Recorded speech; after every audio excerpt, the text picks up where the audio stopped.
بسم اللہ الرحمن الرحیم۔ حدیث نبوی۔ حضرت انس رضی اللہ عنہ بیان کرتے ہیں، جب نبی صلی اللہ علیہ وسلم کوئی گفتگو فرماتے تو آپ ایک جملے کو 3 مرتبہ دہراتے حتیٰ کہ اسے سمجھ اور یاد کر لیا جائے، اور جب آپ کسی قوم کے پاس تشریف لاتے اور انہیں سلام کرنے کا ارادہ فرماتے تو 3 مرتبہ سلام کرتے۔ حدیث پاک کا مطلب یہ ہے کہ جب کوئی ضروری بات کرنا ہوتی، کوئی ایسی ضروری بات کہ جسے سب کو سمجھانا آپ بہت زیادہ اہم سمجھتے، تو آپ ایک بات کو 3 مرتبہ دہراتے۔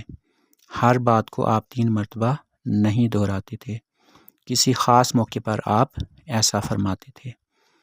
اور سلام کا جو ذکر ہے کہ آپ 3 مرتبہ سلام کہتے تھے، تو اس کا مطلب یہ ہے کہ ایک تو جب کسی کے پاس جاتے تو اسے یہ اطلاع دینے کے لیے کہ آپ تشریف لائے ہیں، پہلے سلام کہتے تھے، پھر اس کے پاس جا کر اسے سلام کہتے، اور آخری سلام جب واپسی کا ارادہ فرماتے تب کہتے تھے۔